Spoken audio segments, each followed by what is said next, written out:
Listeners, চলুন কথা না বাড়িয়ে আজকের ঘটনায় চলে যাই। আজকে একটি ঘটনা নিয়ে আপনাদের সামনে হাজির হয়েছি। আজকের ঘটনাটি যিনি পাঠিয়েছেন তার নাম মোহাম্মদ সাগর কাজী।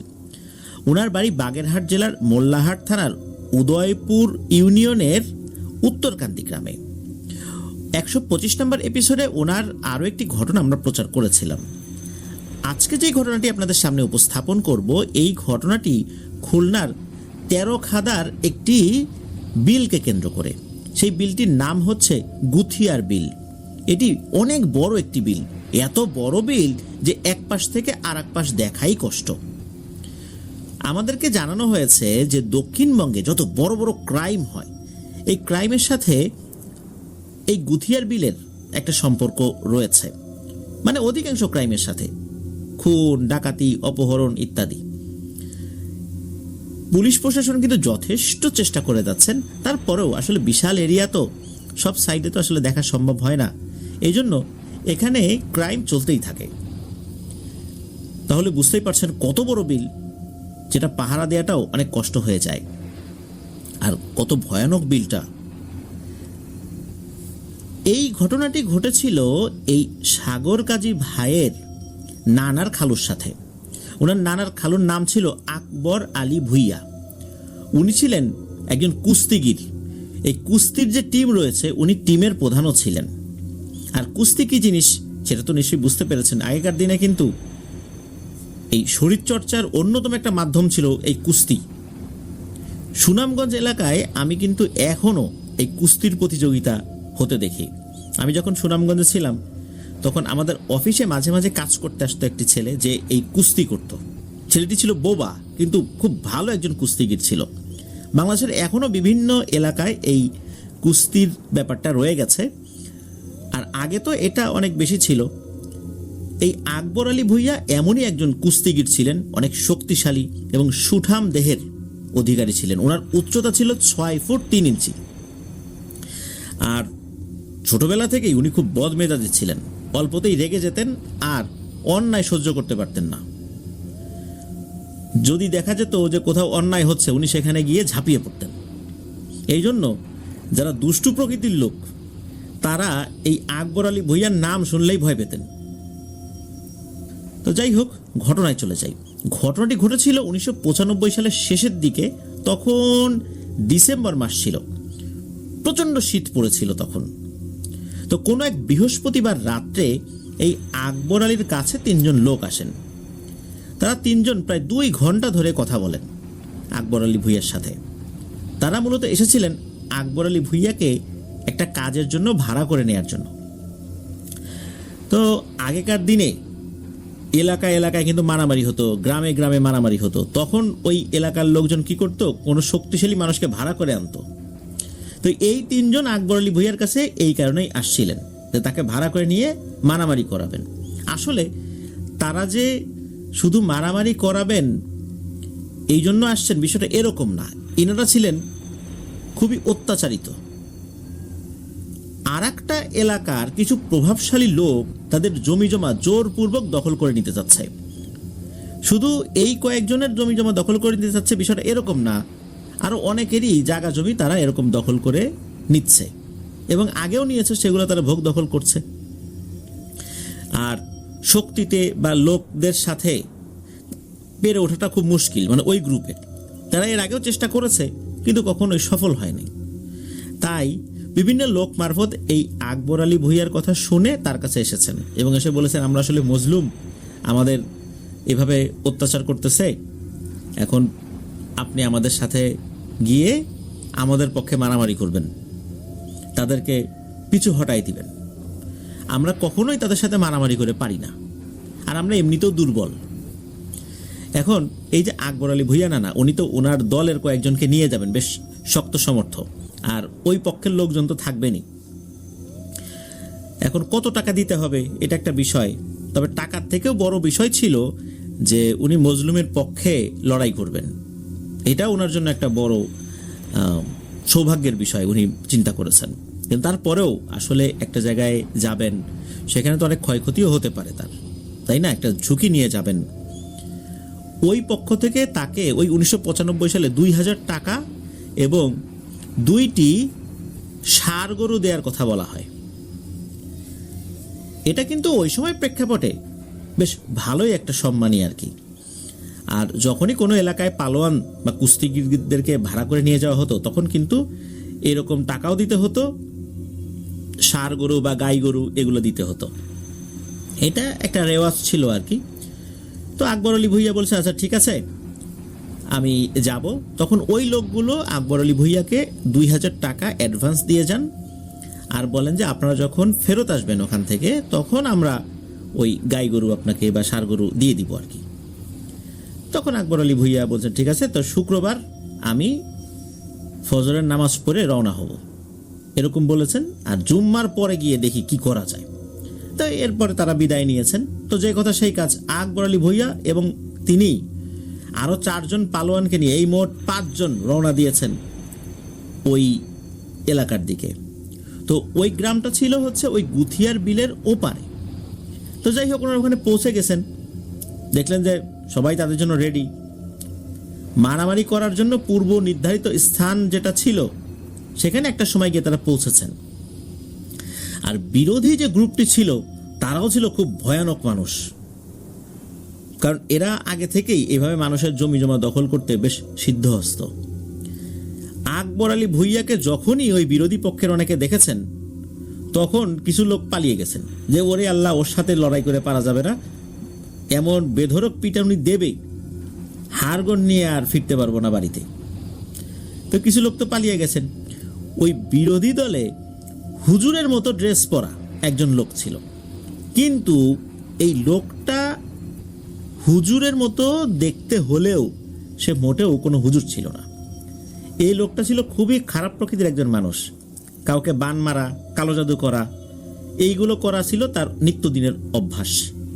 টাকা দিলে সে করতে পারে না এমন কোনো কাজ নাই। মূলত এই লোককেই বিভিন্ন মারামারির সময় নিয়ে আসে। সে কিছু কালো জাদু করে যার প্রেক্ষাপটে নাকি ওই গ্রুপের সাথে সহজে জেতা যায় না।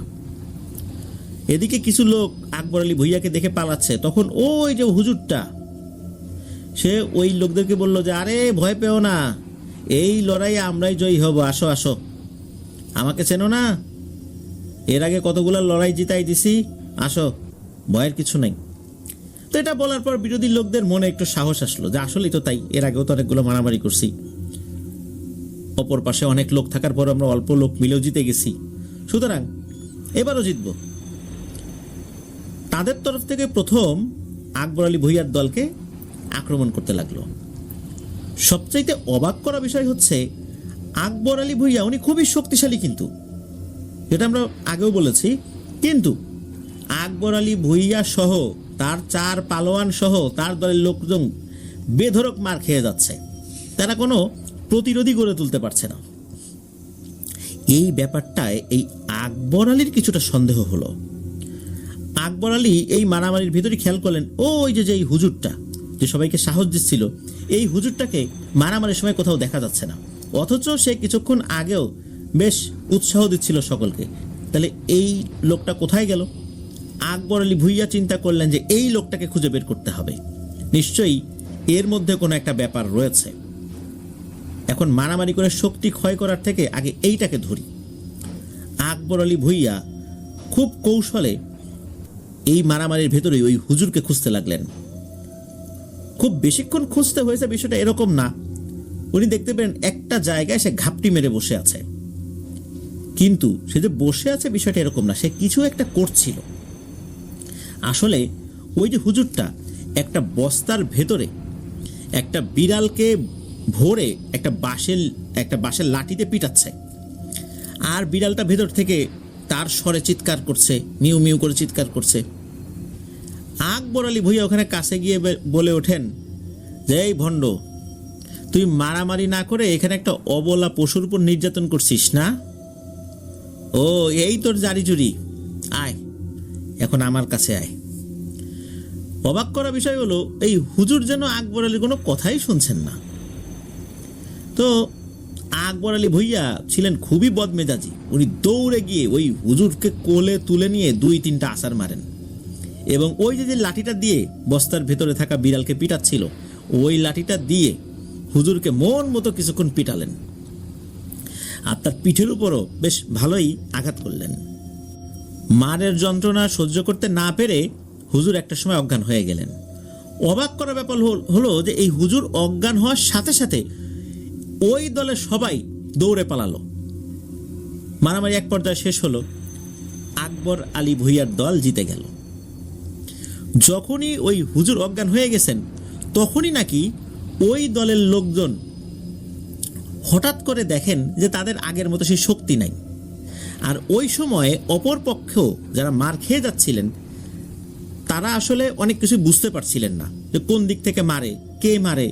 মানে লড়াইয়ের মাঠে তারা অনেকটা দৃষ্টি বিভ্রম হয়ে গেছে, কোন দিক থেকে মার আসছে খেয়াল করতে পারছেন না। মানে তারা যে আঘাত করবেন হয়তোবা সামনে তারা যেটা দেখছেন সেটা আসলে অ্যাকচুয়াল কোনো কিছু না, পাশ থেকে আঘাত করা হচ্ছে, বা তারা দেখছেন যে পাশ থেকে আঘাত করা হচ্ছে সেটাতে তারা মনোযোগ দিয়েছেন, কিন্তু আসলে আঘাত করা হচ্ছে সামনে থেকে। তখন সামনে থেকে আঘাত করা হলে তারা তো আর সেটাকে প্রতিরোধ করতে পারছেন না। এইভাবেই কিন্তু এই আকবর আলী ভুইয়ার দল মার খেয়ে যাচ্ছিলেন। আর ওই হুজুর অজ্ঞান হয়ে যাওয়ার সাথে সাথে সব জারিজুরি শেষ। এরপর পুরো লড়াইয়ের মোড় ঘুরে যায়, আকবর আলীর দল জিতে গেল। তো আকবর আলী তখন ওই গ্রুপটাকে বললেন যে আপনারা খুশি তো? আসলে এখানে ভয়ঙ্কর একটা ব্যাপার ছিল, এটা যদি আমি না ধরতে পারতাম আল্লাহর রহমতে তাহলে আজকে আমরা কেউই প্রাণ নিয়ে ফিরতে পারতাম না। তখন অপর পক্ষ থেকে বলা হলো যে আপনাদের সাথে তো আমাদের কথা ছিল যে 2টা গরু দিব, তো আপনি আমাদের কাছ থেকে গরুটা নেন এখন। তখন ওই লোকজন বললেন যে আপনারা আসলে আজকে অনেক কষ্ট করেছেন, লড়াইটা তো এত সহজ ছিল না, শেষ মুহূর্তে এসে আমরা জিতে গেছি, তো আজকে সবাই থাকেন, রাত্রে বেশ ভালো খানা পিনা হোক, সকালবেলা যাবেন। এখন আকবর আলী ভুইয়া বলছেন যে না, এভাবে কোথাও রাত্রে থাকা ঠিক হবে না, যেহেতু একটা লড়াই হয়েছে, আরও অনেক ধরনের ঝামেলা হতে পারে, তাই আমি চলে যাই। বরং আমার সাথে 4 জন লোক আসছে, ওরা থাক, ওদেরকে আপ্যায়ন করেন, ওরা না হয় পরের দিন সকালবেলা গরু নিয়ে চলে যাবে। আকবর আলী ভুইয়া যেহেতু থাকতে চাচ্ছিলেন না, এই জন্য ওনারাও আর বেশি জোরাজুরি করেন নাই। আকবর আলী ভুইয়া বিশ্রাম নিয়েছিলেন, নাস্তা পানি করেছিলেন, তো উনি এরপরে আসলে ঘুমিয়ে যান, যেখানে বিশ্রাম করছিলেন ঘুমিয়ে যান, কারণ খুব ক্লান্ত ছিলেন। তো আসলে কখন যে ঘুম চলে আসে বলতেই পারেন না। তো যখন ঘুম থেকে উঠেছেন তখন সন্ধ্যা হয়ে গেছে, তাড়াতাড়ি হাত মুখ ধুয়ে আরও কিছু হালকা নাস্তা পানি করে ওনার একটা লাঠি ছিল, সেই লাঠিটা নিয়ে রওনা দিয়েছেন।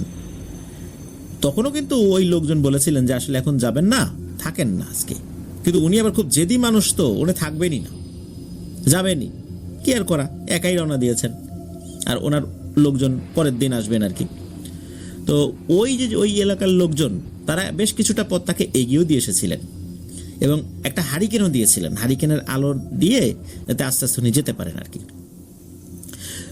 আকবর আলী উনি বিলের কাছে আসতে আসতে বেশ রাতই হয়ে গিয়েছিল। ঘাটে গিয়ে দেখেন কোনো মাঝি নেই। কারণ হলো ওই দিন এলাকায় মারামারি হওয়ার কারণে সবাই ভীত সন্ত্রস্ত ছিল, আর অধিকাংশ মানুষ এই লড়াইয়ে সামিল হওয়ার কারণে সবাই ক্লান্ত ছিল, তাই হয়তোবা কোনো মাঝিকে এখন দেখা যাচ্ছে না। এখন আকবর আলী তো ফেরত যাওয়ার লোক না, উনি তো তার বাড়িতে যাবেনই, সে যেভাবেই হোক যাবেন। উনি বিলের কাছে বসে থাকেন অনেকক্ষণ, প্রায় 2 ঘন্টা 2.5 ঘন্টা হয়ে যায়, কোনো মাঝি আসে না। হঠাৎ করে এই আকবর আলী দেখতে পান বিলের কোনা ঘেঁষে একটি ছোট নৌকা আসছে। মনে হচ্ছে একজন মধ্যবয়স্ক লোক এই নৌকাটা বেয়ে আসেন। নৌকাটা কিন্তু একদম ছোট, 2 জনের উপরে লোক ওঠাই যায় না। আকবর আলী উনি সাথে সাথে দাঁড়িয়ে যান, হারিকেনের আলোতে ওই মধ্যবয়স্ক লোকের চেহারাটা একটু দেখার চেষ্টা করেন। যখনই ওই হারিকেনটা কি করেছেন, একটু এগিয়ে দিয়ে ওই লোকের চেহারাটা, উনি তার মুখের দিকে এগিয়ে দিয়ে লোকের চেহারাটা একটু দেখার চেষ্টা করেছেন। তার চিন্তা ছিল যে এই লোকটা তার পরিচিত কেউ কিনা, কিন্তু অবাক কাণ্ড, মনে হলো কোনো অদৃশ্য শক্তি আকবর আলীর হাতে খুব জোরে একটা বাড়ি মারল, আর সাথে সাথে হারিকেনটি পানির মধ্যে পড়ে গেল। তখন আকবর আলী ভুইয়া কিছু বলার আগেই ওই মাঝি বলে উঠল, বাবা এই জায়গাটা ভালো না, তাড়াতাড়ি নৌকায় ওঠো। আকবর আলী চিন্তা করেছেন হয়তোবা তাকে ফলো করতে করতে যারা মার খেয়েছে আজকে এদের কেউ আবার চলে আসলো কিনা। উনি তাড়াতাড়ি নৌকায় উঠে পড়লেন, কোনো 7-5 না ভেবেই। মাঝি নৌকা চালাতে লাগলো। বিলের মাঝ বরাবর আসার পর ওই মধ্যবয়স্ক লোকটি আকবর আলীকে বলল, আকবর, অনেক শক্তি তোর, তাই না? কোনো কিছুরই তো পরোয়া করিস না, যে কোনো যুদ্ধেই তুই জিতে যাস। ভালো ভালো, খুব ভালো রে, খুবই ভালো। হঠাৎ করে তুই তুকারি এই ধরনের কথা শুনে আকবর আলী একটু অবাকই হন। তখন আকবর আলী বলেন যে, মুরব্বী, আপনি কিভাবে জানেন যে আমি এই ধরনের লোক? আপনার সাথে তো আগে কখনো দেখা হয়েছে বলে আমার মনে হয় না। তখন ওই মধ্যবয়স্ক লোকটি বলে ওঠে, তোমাকে চেনে না এমন লোক তো আসলে 13 খাদা এলাকায় নাই। তখন আকবর আলী বলেন, ও আচ্ছা, ঠিক আছে, বুঝতে পারছি কিভাবে আপনি আমাকে চেনেন। পুরো বিলের ভিতরে আকবর আলী আর ওই মাঝি ছাড়া অন্য কোথাও কোনো আলো দেখা যাচ্ছে না। সাধারণত নৌকা চললে নৌকাতে হারিকেন থাকে বা কুপি থাকে, বা কারো হাতে যদি লাইট থাকে, লাইটটা মাঝে মাঝে জ্বালায়, বোঝা যায় যে ওখানে কেউ আছে, কিন্তু না, কেউ নাই, কোনো আলোই নাই পুরো বিলের মধ্যে। যেই বিল পার হতে আকবর আলী লাগবে 20 মিনিট, মনে হচ্ছে অনেকক্ষণ হয়ে গেছে, তাও এই বিলের কোনো কুল কিনারা দেখা যাচ্ছে না। খুব যে একটা অন্ধকার ছিল তাও না, ওদিন পূর্ণিমা না থাকলেও চাঁদের আলো ছিল, মোটামুটি দেখা যাচ্ছিল আর কি। ওই নৌকাটি ছিল অনেক ছোট। নৌকার এক মাথায় মাঝি ছিল, আর এক মাথায় ছিল আকবর আলী। আকবর আলী তো বদমেজাজি স্বভাব, উনি বলে উঠছেন, এই মুরব্বী, আপনি একটু জোরে চালান না, আর যদি এত কষ্ট হয় আপনার চালাতে, তাহলে বইটাটা আমাকে দেন, আমি চালাই। তখন মুরব্বী বলে উঠলেন, ওরে আকবর, সব কাজ সবাই পারে না। এই কথা শোনার পর আকবর আলী তো রেগে গেলেন, বললেন, ছোটবেলা থেকে আমি নৌকা চালাই, আর আমারে বলেন যে সব কাজ সবাই পারে না? না, দেন দেন, বৈঠাটা দেন। তখন ওই মাঝি বৈঠাটা আকবর আলীর হাতে তুলে দেন। অবাক করা বিষয় হচ্ছে, বৈঠাটা দেওয়ার সময় কেন যেন তার মনে হচ্ছিল ওই মাঝির হাতটা অনেক লম্বা। কিন্তু আকবর আলী তো, উনি নৌকা চালাবেনি, ওইদিকে আসলে অতটা খেয়াল করেন নাই, একবার ওনার মনে যে হয় নাই তা কিন্তু না। তো উনি বৈঠা দিয়ে পানিতে আঘাত করে নৌকা বাইতে লাগলেন, মানে নৌকা চালানো শুরু করলেন আর কি। কিন্তু সবচেয়ে অবাক করা বিষয় হচ্ছে, এই নৌকাটা 1 ইঞ্চিও সরল না। একদিক থেকে চালাচ্ছেন, কিন্তু মনে হচ্ছে যে 1 ইঞ্চিও নৌকা নড়ে না। উনি ওনার শরীরে সমস্ত শক্তি দিয়ে নৌকা বেয়ে নিয়ে যাওয়ার চেষ্টা করছেন, কিন্তু না, নৌকা ওখানেই রয়েছে। আকবর আলীর শরীর দিয়ে দরদর করে ঘাম বেরিয়ে যাচ্ছে, তখন কিন্তু খুব ঠান্ডা, ঘাম বেরিয়ে যাচ্ছে, তবু নৌকা ওখান থেকে নড়ে না। মনে হচ্ছে নৌকা ওখানে ফ্রিজ হয়ে গেছে, মনে হচ্ছে পানি ফ্রিজ হয়ে গেছে, পানি বরফ হয়ে গেছে, ওর মধ্যে নৌকা আটকে গেছে, এমনটা মনে হচ্ছে। তখন আকবর আলী কোন একটা বিপদের আভাস পান। উনি বুঝতে পারেন যে উনি একটা বিশাল বিপদে পড়ে গেছেন, কারণ এমনটা হওয়ার কথা না। ওই সময় ওই মধ্যবয়স্ক লোকটা আবার কথা বলে উঠল, বলল, আরে আকবর, তোকে তো আমি আগেই বলছিলাম সব কাজ সবাই পারে না। তুই কি ভাবছিলি তুই আমার হুকুম ছাড়া নৌকা চালাবি? দে, বৈঠাটা আমার কাছে দে। এই কথাটা বলার সময় ওই মধ্যবয়স্ক লোকের ভয়েসটা একটু অন্যরকম লাগলো। মধ্যবয়স্ক লোকটা বলল, আকবর, দে, বৈঠা দে। এটা বলে মধ্যবয়স্ক লোক তার হাত আকবর আলীর দিকে বাড়িয়ে দিল। ভয়ঙ্কর ব্যাপার হচ্ছে, ওই মাঝির হাতটা পুরোপুরি আকবর আলীর মুখের কাছে চলে এলো। তার মানে হাতটা কত বড়! আকবর আলী ছিলেন খুবই সাহসী এবং শক্তিশালী, তবুও তার শরীর দিয়ে এখন ভয়ে ঘাম ঝরা শুরু হয়ে গেল। একটু আগে তো নৌকা চালাতে না পেরে ঘাম ঝরছিল, এবার ভয়ে ঘাম ঝরা শুরু হয়েছে। আকবর আলী ভয়ে ভয়ে বলল, আমি চিনতে পারছি তুই কে। তখন ওই মাঝি ভয়ঙ্কর সুরে হাসতে লাগলো এবং বলল, আকবর, এতই যখন বুঝিস, তাহলে খালি খালি আমার শরীরে আঘাত করলি কেন? তখন আকবর আলী বলল, আমি তো আপনার গায়ে আঘাত করিনি, আপনি কি সব বলছেন? আকবর আলী কিন্তু ভয় পাচ্ছেন, তারপরও এইভাবে কথা বলছেন। তখন ওই অবয়বটি নৌকার উপর দাঁড়িয়ে গেল। আকবর আলী চাঁদের হালকা আলোতে দেখেন ওই মধ্যবয়স্ক লোকটা সারা শরীরে শুধু লোম আর লোম, আর মুখের দিকে তাকালে এমন ভয়ঙ্কর একটা দৃশ্য দেখেন যে চেহারাটা এত ভয়ঙ্কর যে কোনো স্বাভাবিক মানুষ এই ভয়ঙ্কর চেহারা দেখলে সইতে পারবে না।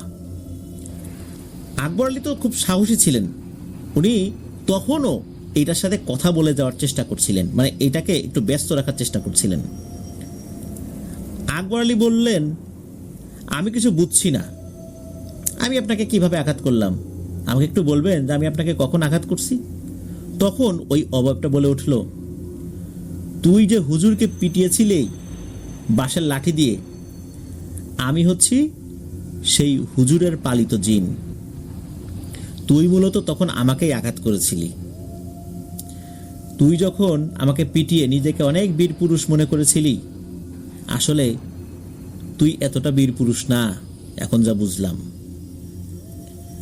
আকবর রে, আমি তোকে এখন এমন ভাবে মারবো, পুরো মানব জাতি, বিশেষ করে তোর এলাকার যারা আছে অন্তত, তারা সারা জীবন মনে রাখবে তোর করুণ পরিণতির কথা। আকবর আলী কিন্তু ভয়ে একদম শেষ হয়ে যাচ্ছেন, কিন্তু তারপরও ওই অবয়বটার সাথে কথা বলার চেষ্টা করছিলেন যে কোনোভাবে একটু বুঝিয়ে শুনিয়ে কিছু করা যায় কিনা। আকবর আলী বলেন, আমি তো না বুঝেই মারছি, আমি কি বুঝলে তোকে মারতাম? তখন ওই অবয়বটি বলে ওঠে, আসলেই তো সাহস দেখে অবাক হই, তুই এতক্ষণে আমাকে কত সম্মান করছিলি, আপনি করে বলছিলি, যখনই আমি বললাম আমি জিন, আর তখনই তুই আমার সাথে তুই তুকারি শুরু করে দিলি। তোর তো খুব সাহস রে, কিন্তু এটাই তোর সাহসের শেষ পরিচয়, মনে রাখিস। এখন বল, খুব ভালো করে বল, তোর লাশের টুকরোগুলো কি তোর বাসায় পৌঁছে দেব, নাকি এই বিলের মাঝ বরাবর গেড়ে রাখবো? এই কথা শোনার পর আকবর আলী আসলে ভয়ের চূড়ান্ত সীমানায় পৌঁছে যান। কারণ হলো, আকবর আলী খুব ভালোভাবেই জানতেন যে চতুর্দিকে পানি, আর বিলের ঠিক কোন জায়গায় আছেন উনি বুঝতেও পারছেন না। এইখানে আসলে এইটার সাথে কোনোভাবেই উনি পারবেন না।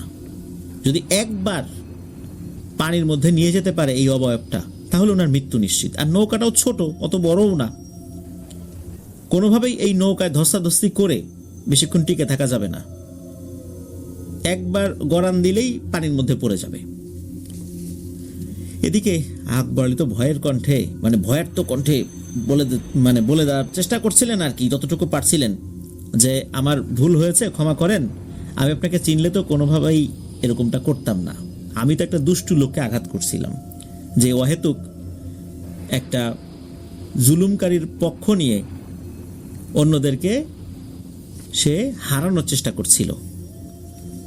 আমি তো এই জন্য করছি এটা, আর আমাকে মারবেন না, বাড়িতে আমার ছোট ছোট বাচ্চা আছে।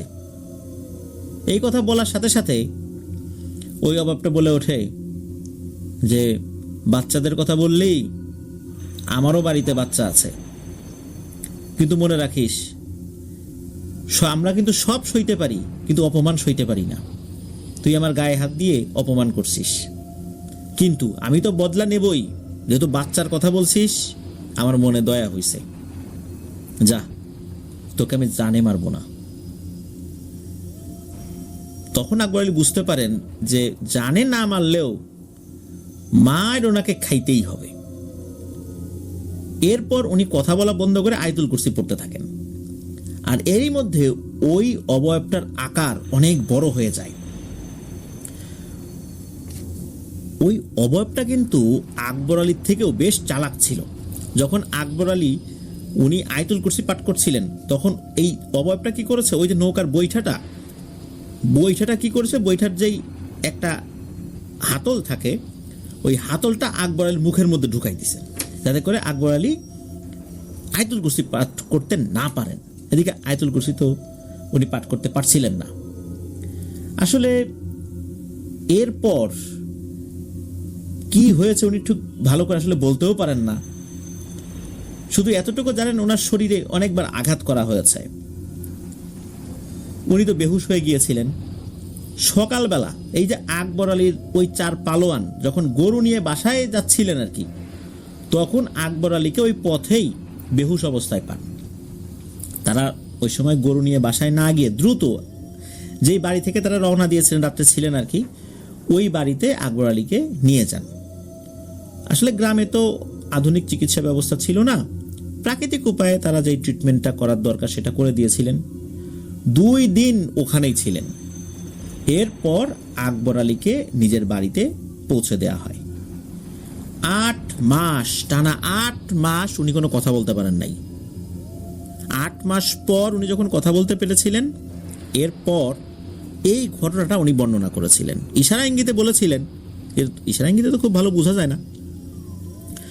মূলত ওই যে বৈঠার একটা অংশ ওনার মুখের মধ্যে ঢুকিয়ে দেওয়া হয়েছিল, এতে করে ওনার গলায় মারাত্মক আঘাত লাগে।